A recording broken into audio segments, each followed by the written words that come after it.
Good morning, this is Tamara Sweeney from lovedominates.com. Today I am making a video of all my bad actors. I'm going to list my lawyers and I'm going to explain a couple of the games that they played. I'm going to try to keep this as short as I can. It's a lot though. I have 5 lawyers. Anyway, I want to encourage everyone not to be in fear of their lawyers, not to be in fear of incarceration or gag orders or whatever. We need to speak out. You can please go to lovedominates.com, join our community. You can list your judge, you can list your lawyers, and then put in the message box, you know, what bullet point, what actually happened, the games that they played with you. Anyway, I'm out of Montgomery County, Pennsylvania. The first lawyer I had is Rick Cohen, 618 Swede Street, Norristown, PA, Montgomery County, PA. I will go over everything in a minute. My second lawyer, Andrew Laird. He's out of Trapp, PA, 360 West Main Street, Trapp, PA, Montgomery County. My third lawyer, Earl. I don't know if you can see his face there. He is on 1 East Erie Street, Norristown, PA, also Montgomery County, Pennsylvania. Robert Burch. This could be a wrong address, and I'll explain why, but he is also, when I had him, he was in Blue Bell, Pennsylvania. Robert Burch, 617 Swede Street, Norristown, PA. That's what's listed on the internet. I don't know what happened to this guy, if he's still around or not. Last, the 5th one, for a whole 5 minutes that I had of him. Paul E. Van Grossy, Jr. He also is on, his address is Swede Street in Norristown, PA. Also, Montgomery County. I'm going to go over these lawyers really quick. These bad actors, we're going to call them bad actors. Rick Cohen, whose office is that building in the background. I'm actually down here in Norristown. Rick, he was one of those high-paid attorneys. Immediately, he suggested that I go to a psych evaluation. So they played that game immediately. Go to a psych evaluation. I felt obligated to go. By the way, you can refuse this psych evaluation, and I highly recommend it. Because what they do is they put in false allegations.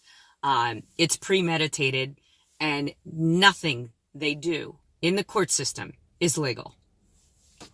Anyway, after my results came back with Dr. Nels out of Montgomery County Emergency Services, the last video I did that where I drove in, you saw the barbed wire, you know, they make you feel like you're a criminal somehow. After the results came in, he basically said that I lied and he can no longer represent me. If you know me, my fault is I usually talk too much and I just speak from my heart. So he just used that as an excuse to drop me right before my custody hearing. So I had to scramble to get a lawyer before my custody hearing. So my second lawyer, this wonderful, wonderful man, Andrew Laird. Do not go to this guy. The only thing he cares about is flying on his jet during the weekends. Anyway, Andrew convinces me to cancel the custody hearing because he's telling me it's going to cost me $1,500. It's going to cost my ex $1,500. Waste of time, waste of breath. So I say, fine.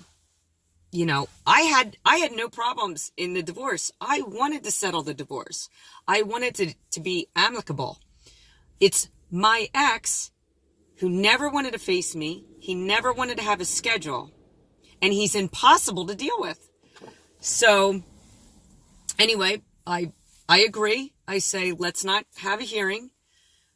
Let's go to your office and discuss this. So I show up at his office at 2:00 on a Friday. And it was pretty scary. They already had a document that opposing counsel, my husband at the time, his lawyer is Cheryl Rentz. Let me tell you, she will do anything for anyone as long as there's money tied to it. That's all she cares about. She's all about the money.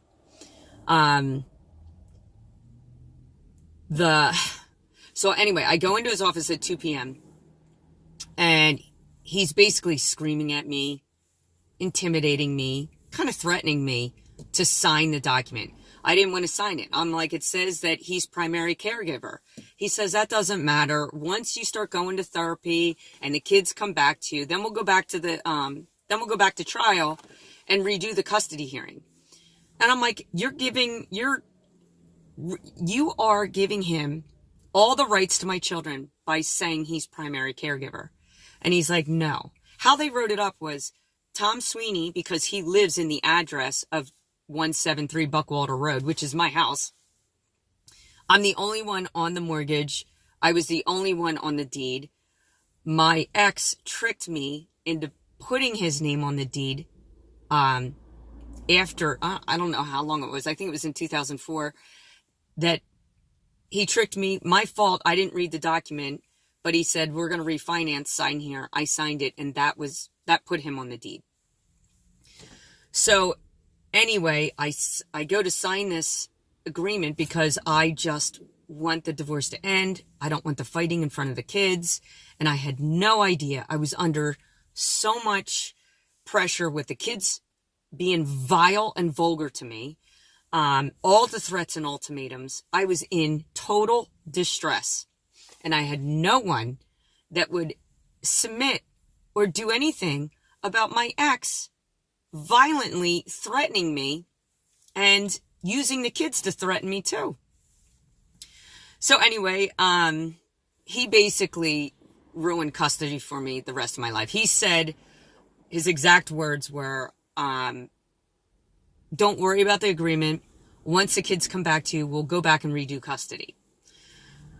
So I argued about it. I fought about it. And then right before 5:00, I ended up signing the agreement. And then he had my ex come in with his lawyer without me there, discussing the whole divorce and signing it. So that's where I know my ex probably paid him, thanked him, and said, good job. You intimidated her. You made her sign. Then it gets even worse after that. I find out probably 2 years later that on that custody document, it was pages after pages, and I only signed one piece of paper. It was on the very back of the document. So I signed the last page. He ends up putting in extra pages saying I read it. I never saw this document. It was me giving up my rights to my house.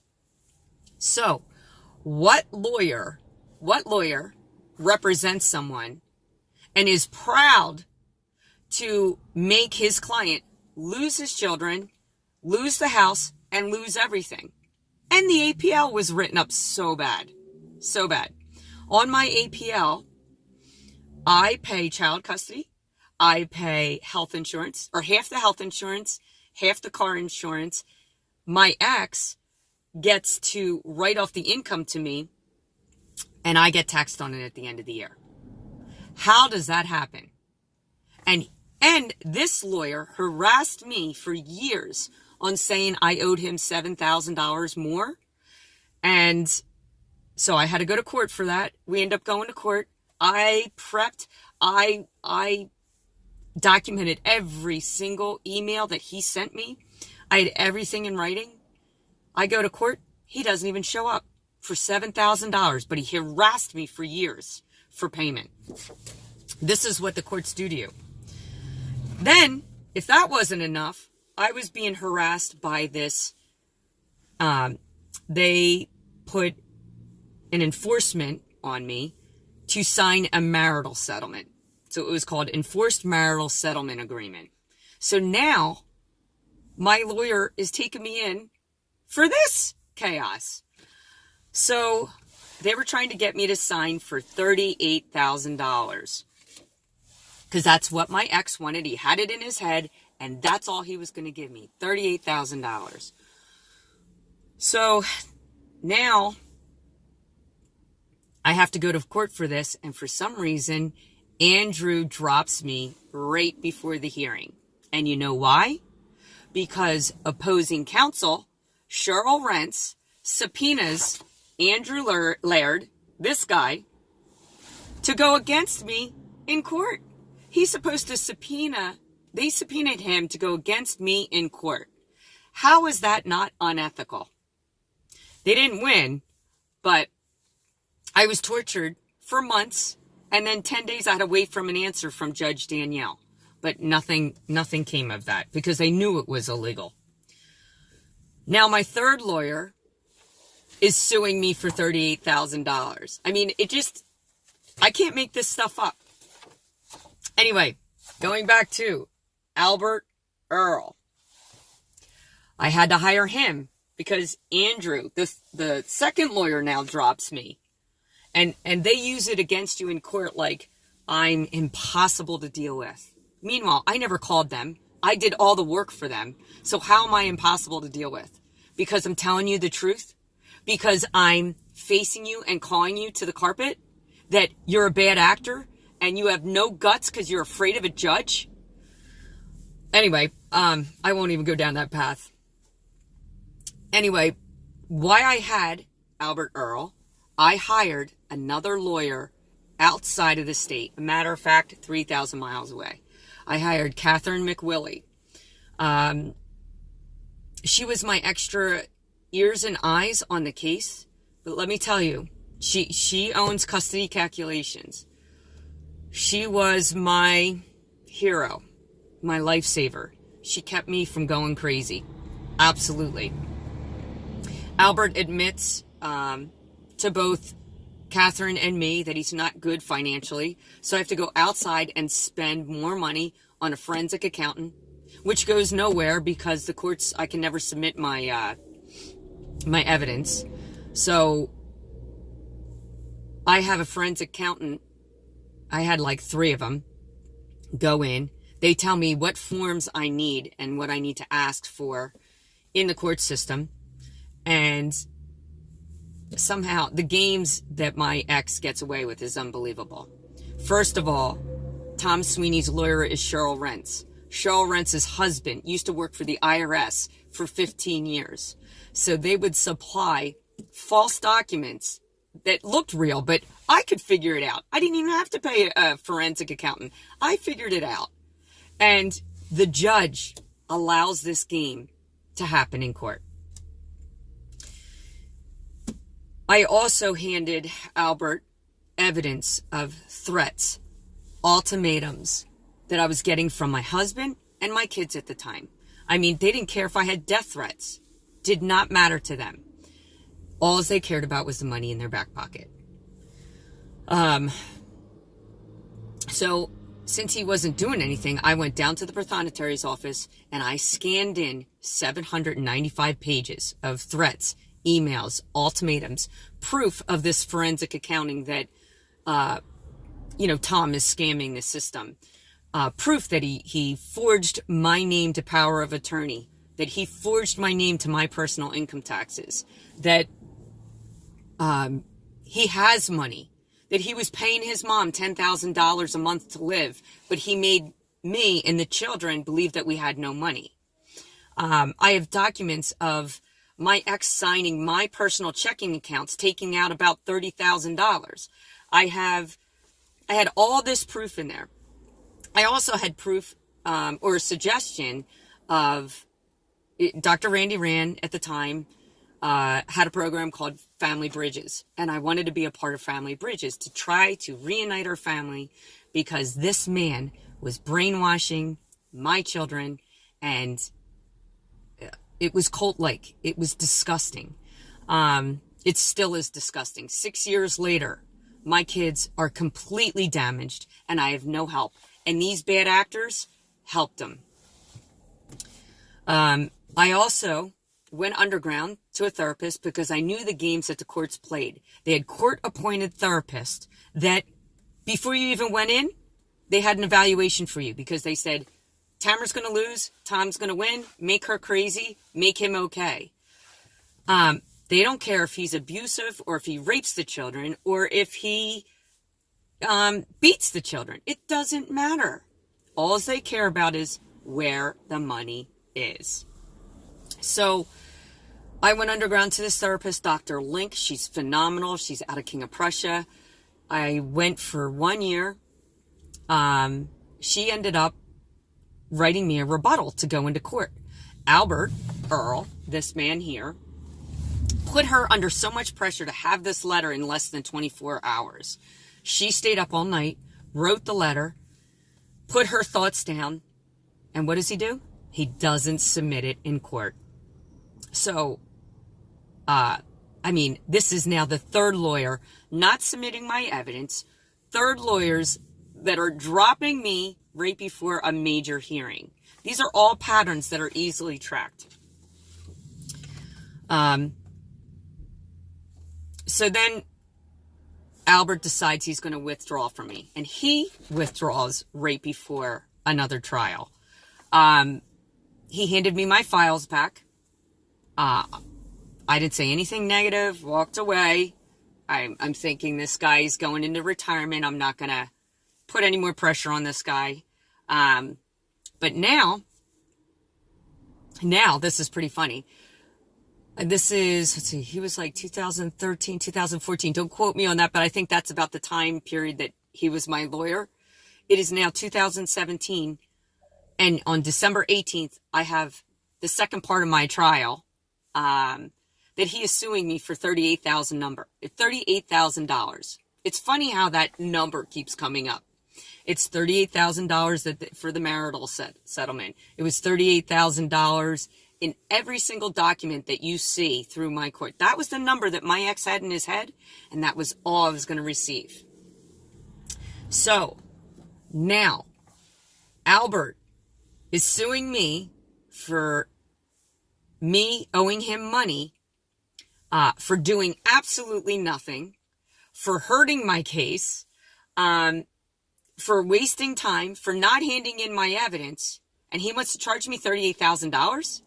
So he hired a lawyer to put a judgment on me against the lien of the house. So I love these people. Then we get to Robert Burch. Again, I'm not sure if this is his address. It's pretty comical, though. If this is his address, now all of a sudden he's across the street from Rick Cohen. It just shows the boy club and who's in and who isn't. Rick Cohen was helping me with accounting, the forensic part of it, and equitable distribution.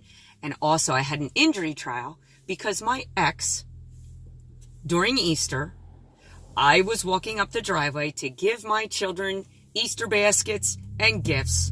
And of course my ex was drunk, raging drunk, pushes me, and I break my fifth metatarsal. So I have now, I'm thinking this guy's okay. I gave him $12,000 up front. I had to scramble for money, for this guy. I give him $12,000. All this money probably went back to my ex. But I give him money for them to pull. And the reason I did it was to track these lawyers and to track these judges. And I did it. So I'm able to track him in everything he does. All my lawyers stop emailing me, stop texting me. They only want phone calls because it's not trackable, it's not recorded. But this guy ends up dropping me before my injury trial. Now this is with a jury. So I go in front of Judge Rao down in Philadelphia. We moved it to Philadelphia County. And even Philadelphia County is dirtier than dirty. So I knew the games that were going on. I couldn't tell anyone. I just had to track it and record it. So, he drops me because he says, I lied about my foot. Before he even took my case, he got all the information from the physicians, all the information and x-rays from the doctors, and he took all my case. Now, all of a sudden, he's saying, I lied, and Tamara's foot isn't broken. And it was comical because I have depositions from the doctors explaining everything that happened and how this injury happened. But he drops me, and the judge lets it go. I wanted him withdrawn anyway because I knew he wasn't helping my case. But Judge Rao, she acts all nice and all innocent and that she's doing the best for both sides. But no, it was already premeditated. It was pre-planned. And my husband had another bad actor, Sean, oh my God, what's his name? Sean Quinn out of Philadelphia. Dirtier than dirty. He acts like he's he's all about his reputation. He has the worst reputation. He is evil. Stay away from him. He doesn't care about children, and he has his own children. How he does this is unbelievable. But I heard him and the judge have an ex parte communications, and which made they actually put me in fear because I was listening to what they were saying. He also had ex parte communications with another judge who they switched the judge, and the judge was Ellen Seisler, another winner. Let me tell you, this woman has anger issues. She'll act like she's this nice girl, but oh my God, these people are evil behind these robes. But they put a lot of fear in me. I knew everything was being railroaded. They even set up these, I'll give you an example. We had to go in and pick the jurors. So I'm in there. You're supposed to have a court stenographer. Apparently, I have no court stenographer. So I looked at the judge. I said, no. I want a court stenographer. And there was a woman in the hallway, and she's like, I'm still here. And I'm like, good, come on in. And the judge was pissed. She's yelling at me. She's like, you're going to have to pay for that. I'm like, fine, what is it? And I had a witness here, thank God. Alan, you know who I'm talking about. So they charged me $150 to have this court stenographer right there, where it's supposed to be, the court stenographer is supposed to be there anyway. So she's like, do you have cash? Because if you don't have cash, we're not doing this. I'm like, yes, I do. I have $150 in cash. Anyway, so we go on and we have this jury selection, and the judge is controlling how it's going to go. So she is manipulating, basically saying, I'm the liar, I'm the issue, already dropping the seed in the head to the jurors that I'm the bad person. So I stopped her after each one and was flagging her, and she was getting pissed. But I knew she was premeditating the trial and premeditating the jurors on what their beliefs were, and if they had any discrimination issues. So she thought I wasn't catching on. And then finally, as soon as they would leave and the next juror would come in, I'd stop her and question her. That's all I'll say about Robert. Then my last one,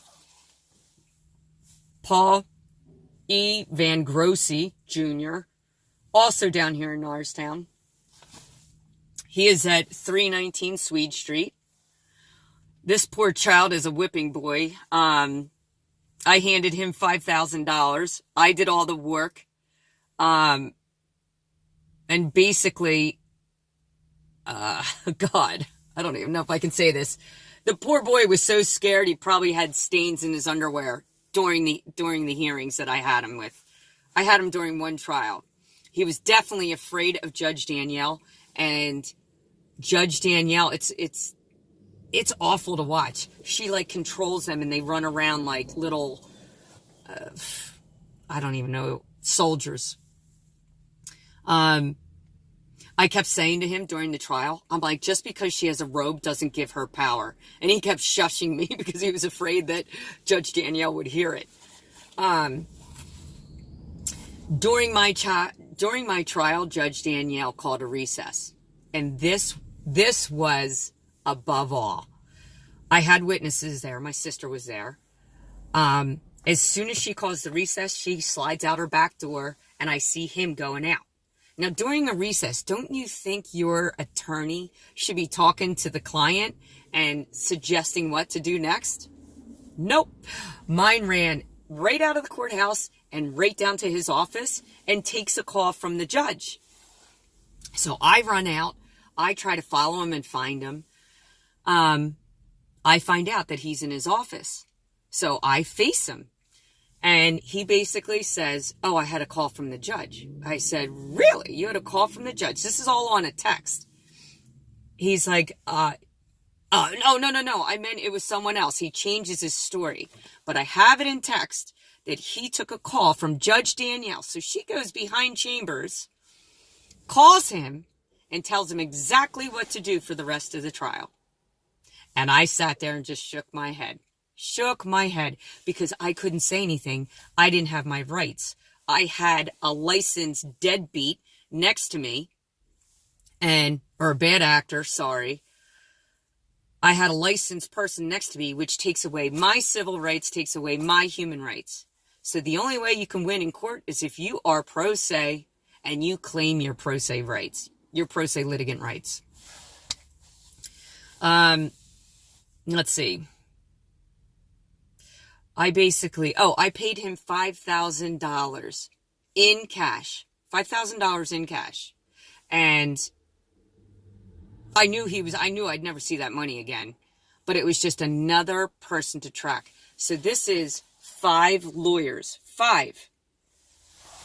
That took my money. That did nothing. Absolutely nothing.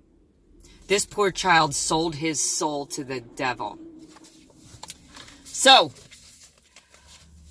my point in doing this is do not go into the court systems. Never hire a lawyer. Ever, ever, ever. And it's not because I lost. It's because you have no human rights. There's no equal rights. Matter of fact, ERA is a proposed amendment to the United States Constitution designed to guarantee equal rights for all citizens, regardless of sex. It seeks to end the legal distinctions between men and women in terms of divorce, property, employment, and other matters. Everyone should know this amendment, the ERA. Thank you very much for listening. Sorry again, it was too long, but I need people to start standing up for their rights, speaking out about their lawyers. Please go to lovedominates.com, join our community, and put in at the message box, list all your bad lawyers, list your bad judges, and I'll do a story on them. I'm done with this. I will be a voice for you if you need me to. Thank you very much. Bye-bye.